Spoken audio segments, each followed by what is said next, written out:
ನಡೆಸಬೇಕಾಗಿ ಕೇಳ್ಕೊಳ್ತಾ ಇದ್ದೀವಿ. ಕಾಡು ಉಳಿಸಿ ನಾಡು ಮಾಡಿದೆ ನೀವೆಲ್ಲರೂ ಕೂಡ ಭಾಗಿಯಾಗಿದ್ದೀರಿ.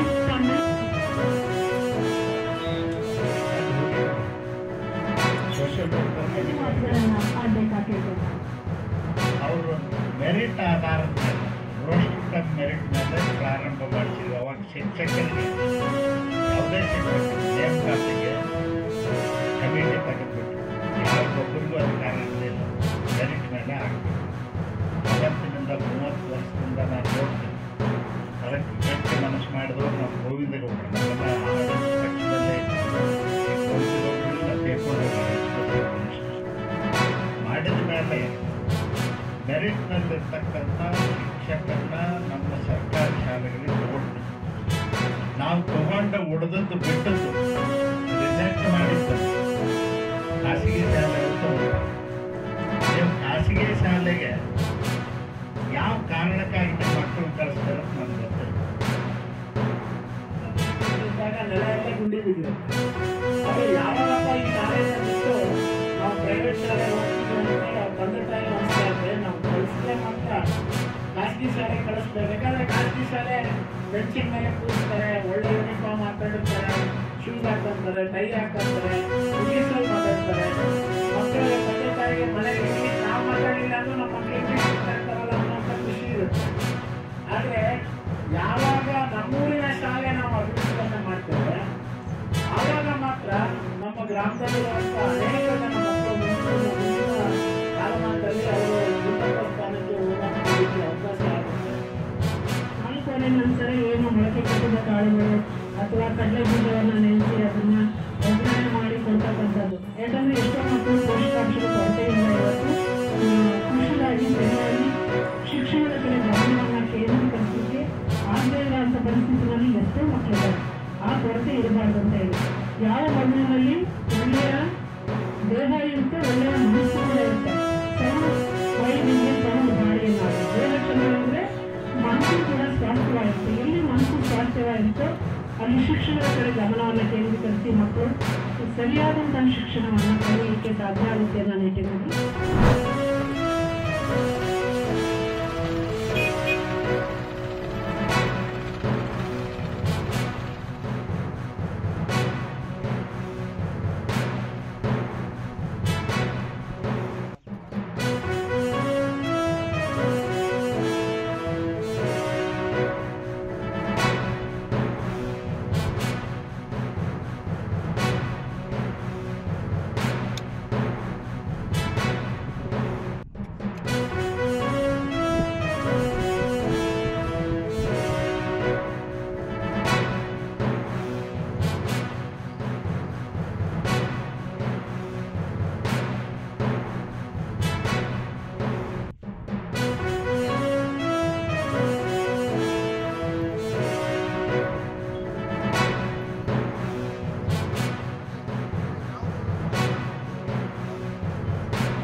ಸ್ಥಿತಿಸ್ಥಾಪಕತೆ ಹೆಚ್ಚಿಸ್ತಕ್ಕಂಥದ್ದು ಮತ್ತು ನೀರಿನ ಗುಣಮಟ್ಟವನ್ನು ಸುಧಾರಿಸ್ತಕ್ಕಂಥ ಒಂದು ಉದ್ದೇಶವನ್ನು ಇಟ್ಕೊಂಡು ಇದು ಮಾಡ್ತಕ್ಕಂಥದ್ದು ಒಂದು ಕೆಲಸ.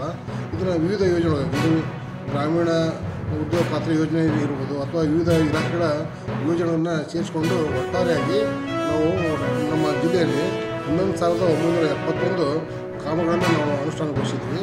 ಇದರಲ್ಲಿ 9,699 ವೈಯಕ್ತಿಕ ಸಮುದಾಯ ಬದು ನಿರ್ಮಾಣ ಕಾಮಗಳನ್ನು ಮಾಡಿದ್ವಿ.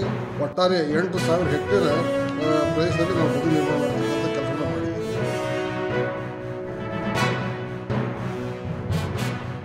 ಸದರಿ ಯೋಜನೆಗೆ ಸಹಕಾರ ಮಾಡಿದ ಎಲ್ಲ